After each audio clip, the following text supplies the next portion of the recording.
Nous abordons aujourd'hui le récit de la crucifixion de Jésus et le chemin de croix qui le précède. Je lis les versets 20 et 21 du chapitre 15.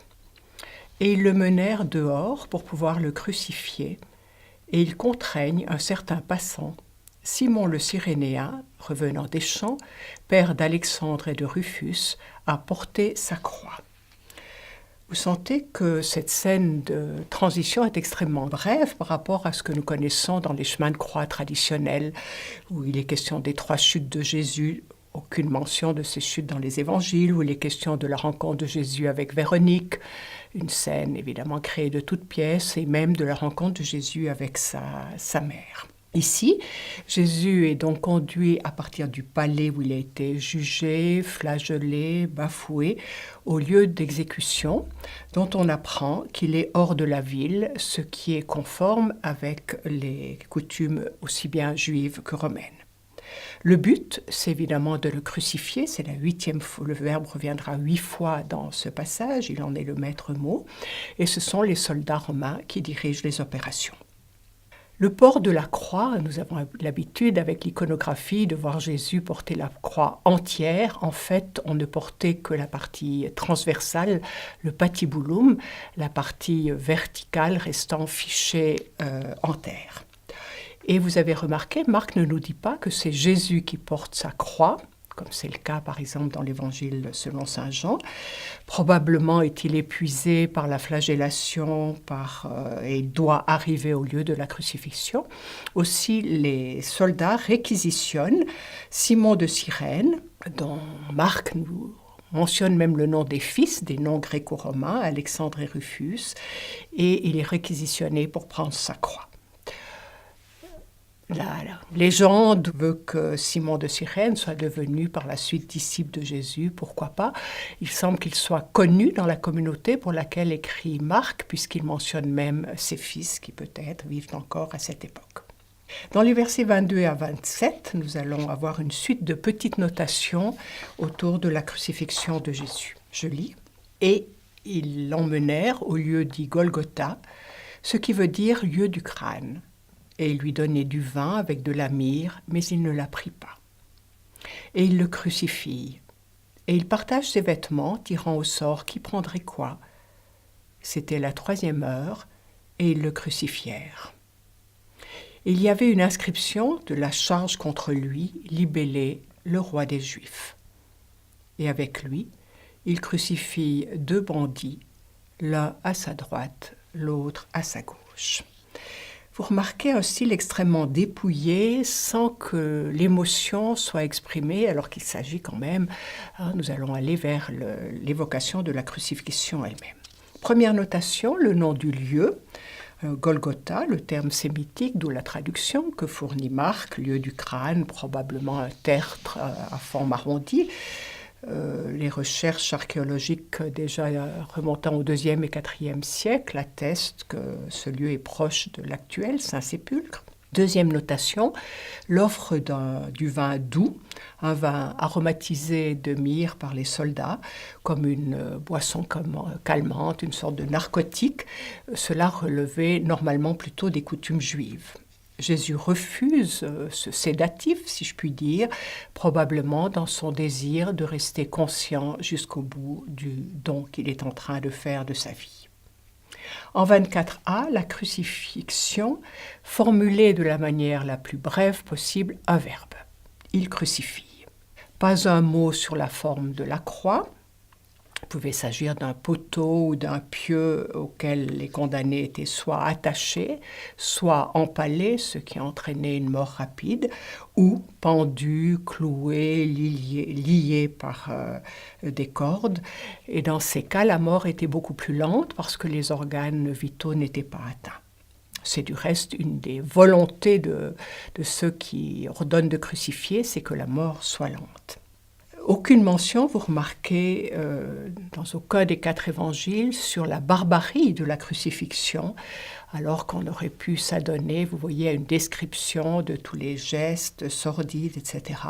Nous sommes assez loin de l'impudeur de certains films sur la passion de Jésus et surtout de ces crucifixions que l'on fait encore dans certains pays le vendredi saint.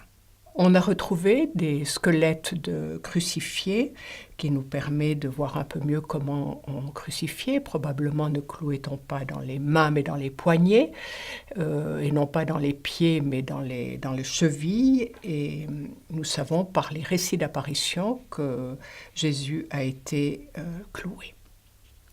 Le partage des vêtements, vous sentez comment on glisse en quelque sorte sur cette crucifixion, comme si on se refusait à trop s'y arrêter.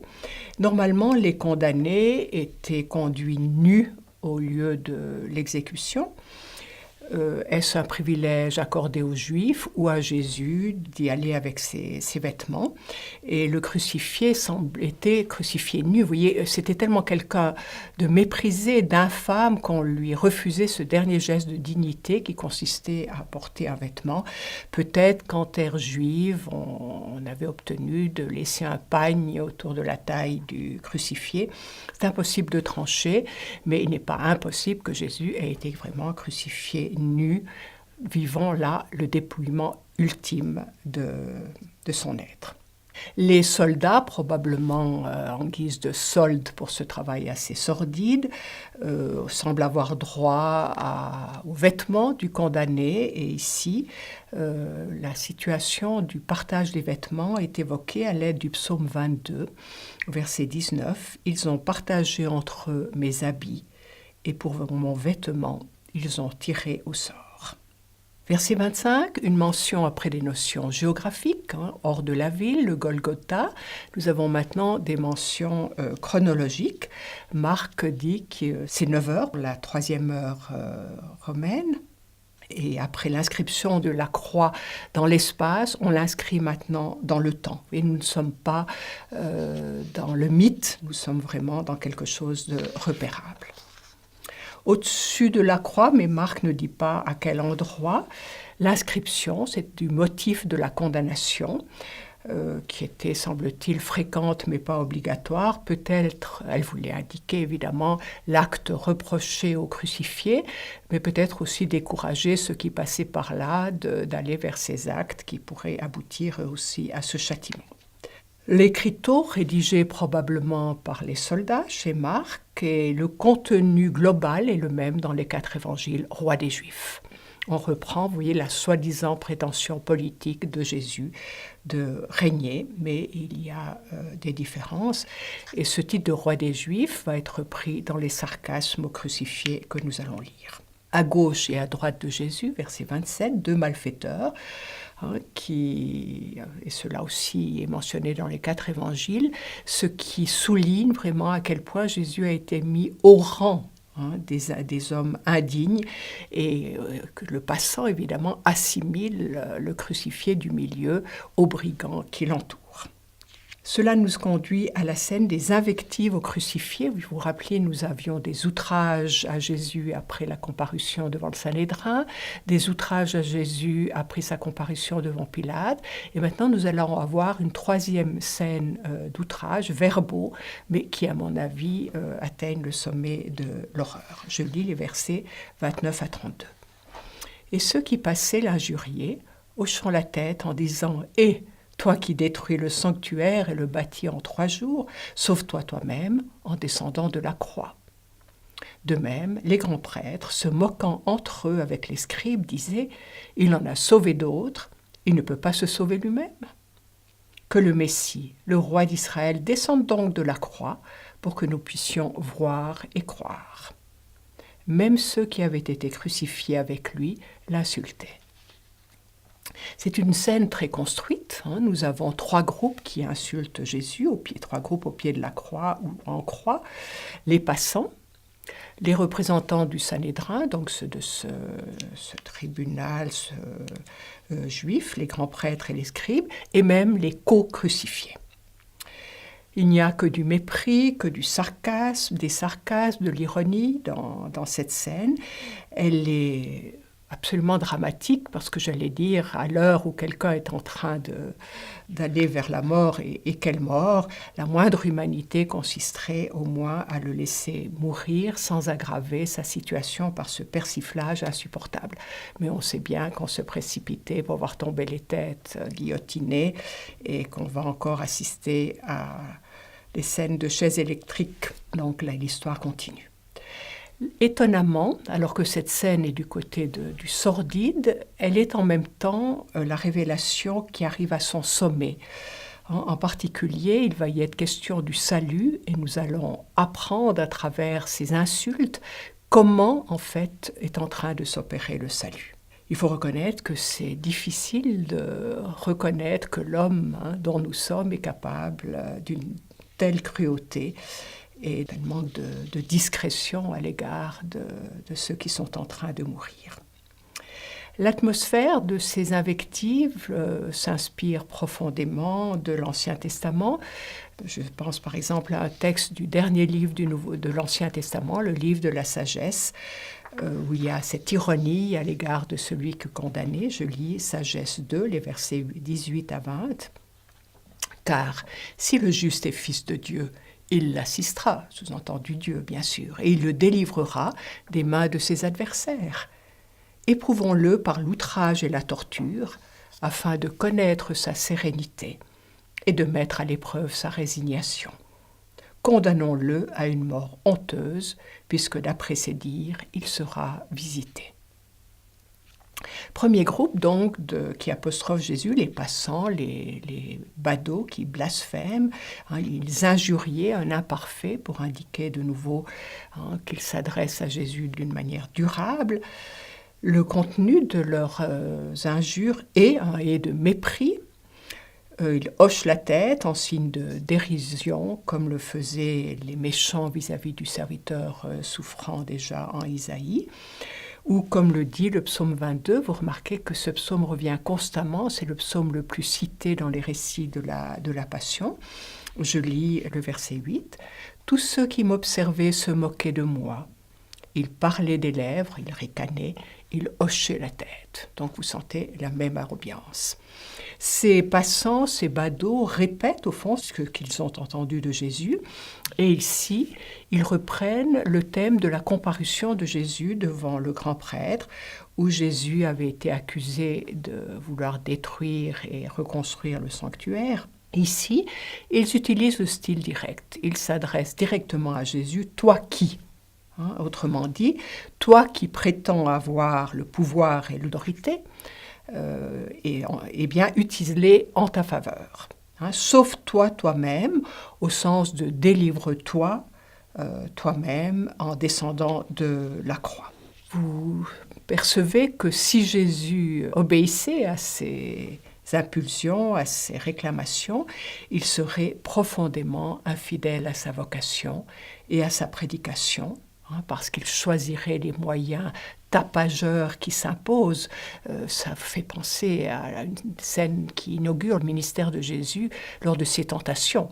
Que le diable lui dit « Jette-toi du haut du pinacle du temple, les anges viendront amortir ta chute et tu auras un succès magnifique. » On est dans ce messianisme, vous voyez, qui s'imposerait par des signes qui font presque la preuve de la messianité de Jésus. Il n'en est évidemment pas question. Et donc, si Jésus le faisait, il sauverait sa peau, si je peux dire, mais il renoncerait à nous sauver.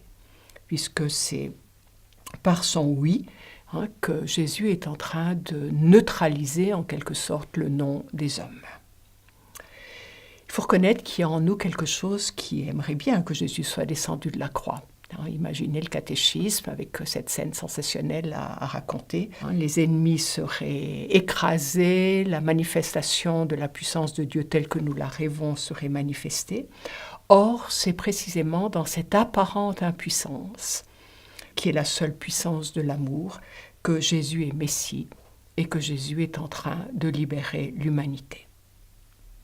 Jésus ne peut donc qu'ignorer les incitations des passants. Deuxième groupe qui invective Jésus, ou en tout cas qui parle de lui. Le groupe des représentants du Sanhédrin, le grand prêtre en activité, les anciens grands prêtres et les scribes, se moquent entre eux. Ils ont un tel mépris de Jésus qu'ils ne lui parlent pas, ils parlent de lui en il. C'est très désagréable quand nous sommes là et qu'on parle de nous à la troisième personne. Ça veut dire qu'on nous ignore. Il y a une forme de mépris. Reprise du verbe sauver, c'est bien ce qui est en train de se jouer pour l'humanité avec le don que le Christ est en train de faire de sa vie. Ici, les membres du Sanhédrin font allusion aux miracles et aux libérations que Jésus a opérées durant son ministère. Et l'idée, à quoi bon ce pouvoir, réel ou refusé, nous ne le savons pas. Pour d'autres, si le Christ ne peut pas en faire usage à son avantage, c'est-à-dire se sauver lui-même. Or, peut-être vous rappelez-vous que Jésus a déclaré en Marc 8, 35 que qui veut épargner sa vie la perdra et qui accepte de la perdre au sens de la donner pour les autres la sauvera. Ce défi des membres du Sanhédrin est influencé une nouvelle fois par le psaume 22, Dieu qui sauve normalement le juste, je lis le verset 9, il a espéré dans le Seigneur qu'il le délivre, qu'il le sauve puisqu'il l'aime. C'est évidemment des sarcasmes ou des persiflages qui portent sur la soi-disant identité de Jésus, que vous rappelez qu'il a été mis en évidence devant le Sanhédrin, Messie, fils de Dieu. Et c'est la reprise de la deuxième partie de la comparution de Jésus devant le Sanhédrin. Vous sentez cette scène d'outrage est un peu ce que fait le chœur dans les tragédies grecques. Elle reprend, célèbre au fond les grands thèmes du drame. Et ici, à ce titre de Christ ou Messie qui est adressé à Jésus, et on y ajoute le terme de roi d'Israël, un aspect de la messianité de Jésus. Vous sentez que le Sanhédrin refuse évidemment ces deux titres, les utilise ironiquement contre Jésus, mais sans le vouloir, le Sanhédrin est en train de dire qui est le crucifié. Il est vraiment le Messie, le roi d'Israël, et il propose à ce crucifié de descendre de la croix comme les passants l'ont déjà fait, pour que, disent-ils, nous puissions voir et croire. Il fait une démonstration suffisamment évidente pour que nous soyons acculés à croire. Évidemment, ils ne croient ni en la capacité de Jésus de descendre de la croix, et ils sont aux antipodes d'un acte de foi. C'est évidemment une mise au défi profondément ironique, et que Jésus ne peut qu'ignorer et devant laquelle rester silencieux. Troisième groupe, au verset 32b, qui invective Jésus, ce sont les co-crucifiés, qui l'insultaient, de nouveau un verbe à l'imparfait, pour dire que ce n'est pas une petite phrase en passant, mais qu'il y a vraiment un acharnement contre Jésus. Il n'y a aucune compassion de leur part, alors qu'ils sont compagnons de malheur. Mais nous le savons bien qu'il ne suffit pas d'être emprisonnés ensemble pour avoir de la compassion mutuelle. Il n'y a pas, vous le remarquez chez Marc, la présence du bon larron qui, lui, se désolidarise de sa faute et se tourne vers le crucifié dans un acte de conversion. Nous avons donc ici, avec ces trois groupes qui invectivent Jésus, une nouvelle accumulation de l'hostilité contre Jésus. Elle est généralisée, personne ne s'élève contre cette lecture. Jésus est bien le juste solitaire, cerné d'ennemis dans la ligne de ce qu'évoque le psaume 22. Et ce texte nous révèle à nouveau le péché du monde dans sa violence, son injustice, cette caricature du faible qu'on injure, dont on se moque, que l'on provoque à plusieurs reprises. Et néanmoins, ce faible, nous le devinons, en apparence impuissant, silencieux, défié, et rien moins que le Fils unique du Père. Et donc cet épisode nous invite à contempler, j'allais dire, autant le Père qui donne son Fils. Parce que donner ce qu'on a de plus cher, les parents le savent bien, c'est plus difficile que de vivre soi-même une souffrance. Donc autant l'amour du Père qui donne son Fils que le Fils crucifié qui se donne pour les hommes et leur salut.